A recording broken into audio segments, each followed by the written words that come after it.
Welcome to the Bougie Black Brother Network.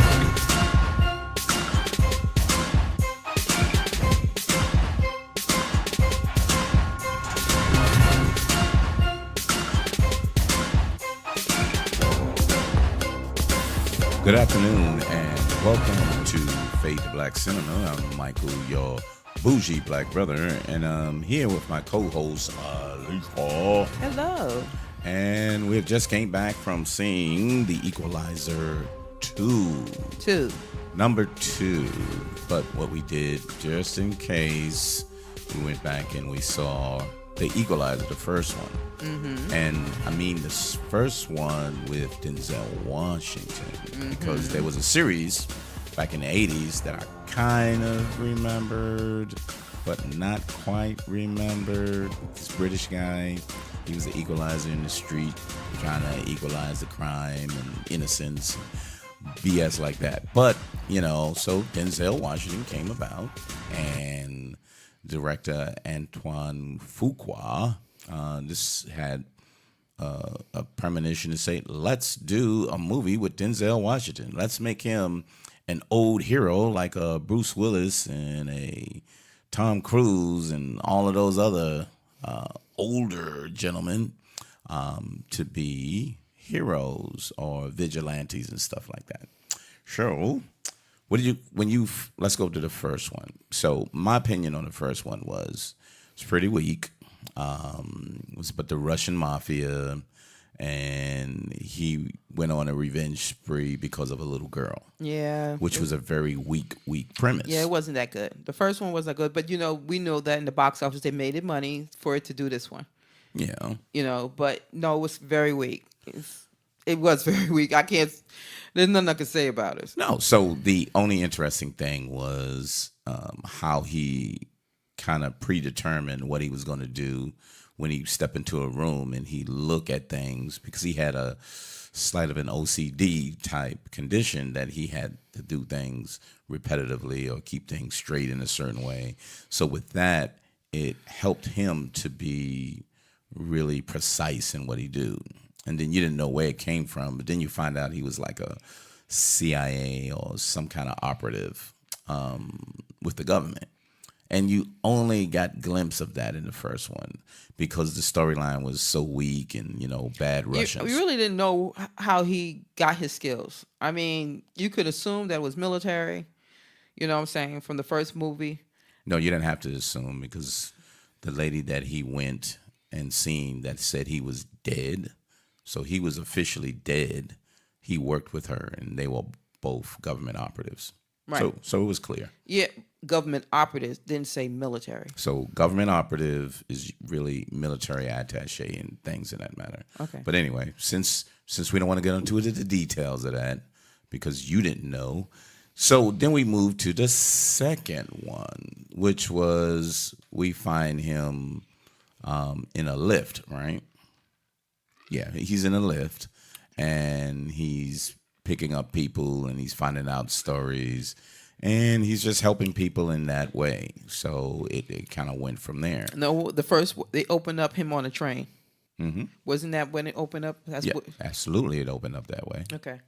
He was Arabic for or Muslim, and he was sitting in front of a woman with a child, and the guy was in front of him, and basically he told him it's not right. He went to the bar area where they eat at, and he told him it wasn't right for him to take a child from his mother and beat about all his boys behind and bring the child back to her mom's.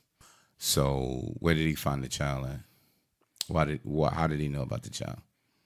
From the mom in the bookstore. Because he went there. Because he buys his book from her. Absolutely. So he gave the guy a chance. So when he rolled up to him, he gave him a hypothetical situation and said, you can do the right thing. A person would do the right thing. And if they did the right thing, nothing would go wrong in their life. Or things can go horribly wrong. What kind of choice would a person like that make? So he thought he was a badass, and he sent his goons, and then he just beat the hell out of all of them. Then he came back, and then that's when you found out that what I said, he was a Lyft driver. But the first end was like, what the hell is he doing on a train to Istanbul, Turkey? You just didn't really get that portion until he got back and then realized, that was just part of what he was doing within there. My quick question was always, where is he getting all his money from? I think he had, throughout the story, you've seen that he had money based on his past life. He's just living in an apartment in Boston. So it gets into the story that he lives in an apartment complex. And, there was a Muslim woman that had a garden, right?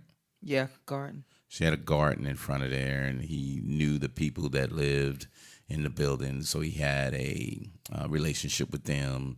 And then he had a relationship with an old man, I think it's an old Jewish man, that he picks up every day in his lift and drops him off.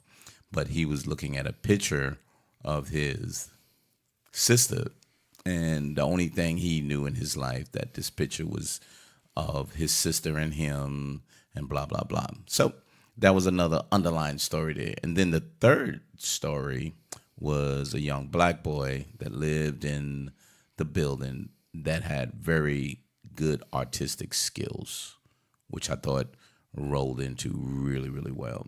And you was talking about that anyway, right? Yeah. I mean, it was really good how they did that. Almost like Denzel was mentoring him and helping him get to a point where, to expose him with his art and everything, just to get build a relationship with him, knowing that he was straying into trouble. So they did a really good job on that.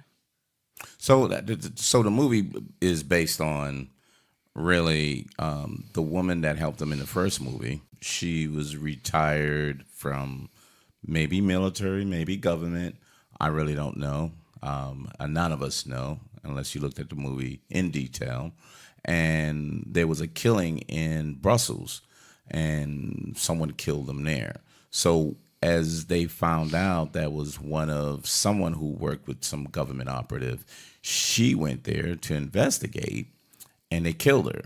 And when they killed her, that's what took Denzel Washington back to trying to find who her killer is. So it became interesting because this whole movie here was trying to bring up his whole background and who he dealt with.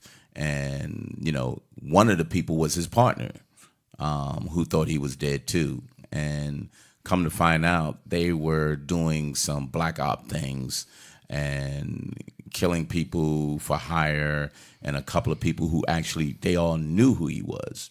So it was really, how do you reestablish who he is? And they started just rolling into his background. But in between there was that storyline of how Denzel Washington helped this young boy who was interested in him as a father figure, and had him repaint the building with a mural of when the gang put some gang signs and stuff all over the wall, but he repainted it over.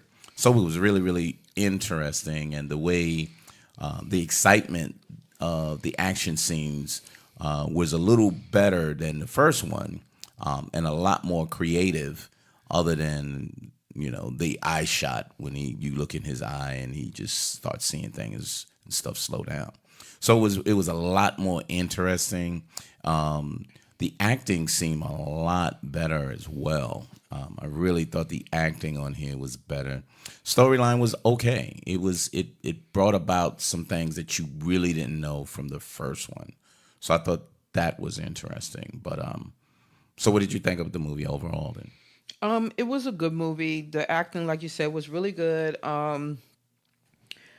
The story was okay, but I just like how they put a lot of feeling into certain parts of it to building that relationship with the young boy's smile, showing how he was straying and how somebody came and helped him to get out of the situation he in.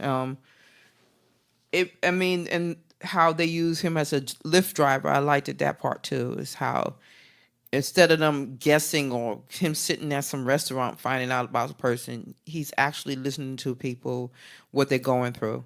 and help, with the girl getting raped, and they dumped the girl in the car, and he came back and whipped their asses and told the young boy, "You better tell the truth because you got the money."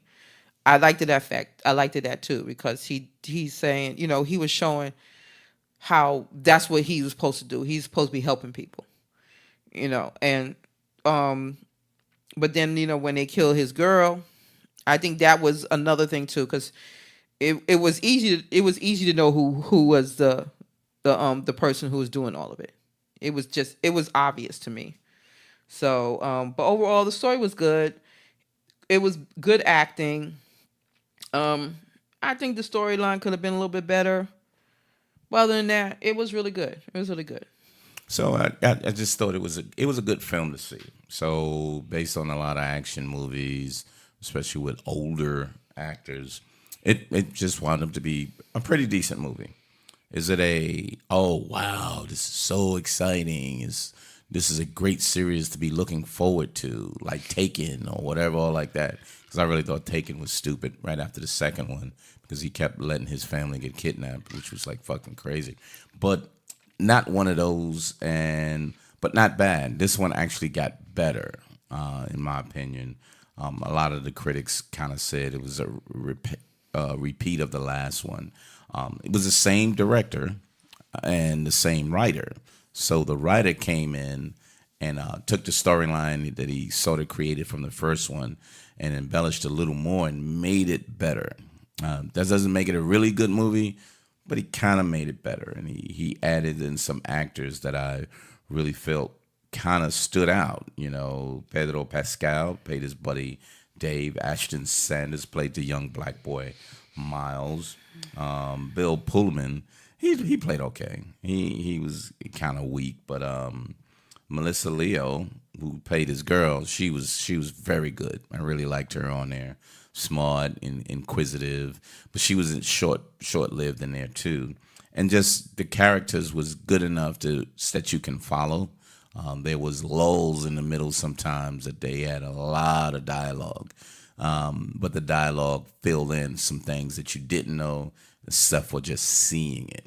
So it kind of worked out. I'm not sure if I can rate it as high, but for a sequel, especially for a movie that I really didn't care for from the first time, I think this was pretty good movie. So I think I'll rate this one an even 7. Because I pushed it up from a 6.5 to about a 7. And I said 6.5. Because I think it was good enough to... This is funny. Because black people want to see a black movie. Exactly. So we'll give you this rating. See it. That's the rating that you want to see. Go see it. And that's why I say 6.5. It's the rating that black people will want to see. Go see it. I mean, Denzel, no matter what, he's going to be the actor that every black person going to want to respect and go see and give him his money. Yeah, he deserves it this time.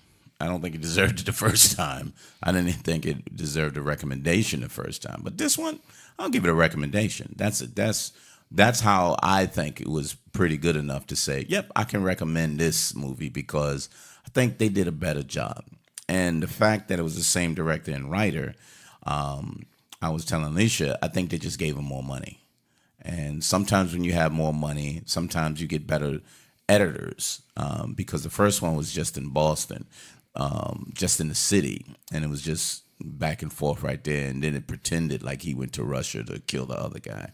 But this one, they took you overseas to Brussels and they were showing you that. And then it took you into different parts of Boston. Well, not Boston, of Massachusetts, because come to find out, it told about his wife and how his wife died. She had a bakery, but he had a house that was on the lake. Well, not the lake, but off the shore. And it kind of went back to that. That was his past life that he had to go back and actually say, that's part of my life. Yeah, it almost seemed like, you realize where the money come from, how he had that kind of money. Because that was off the beach, and they had a beach house and a bakery. And a bakery. Yeah. And, it didn't change. It was still intact. So he obviously was still paying for it. One way or another, he was still paying for it. But yeah, so decent movie. Alicia says 6.5. I say a 7. But yeah, recommend it. Not sure if I'll go see it on TV or if it comes on and be like, oh, cut on the Equalizer 2. Yeah, I mean, I don't think so. I mean, we watched the Equalizer 1 because the Equalizer 2 was coming on, and that's why we basically watched the first one. Because we wouldn't have watched right. that at If all. it was any other time of the day, no, I wouldn't watch it.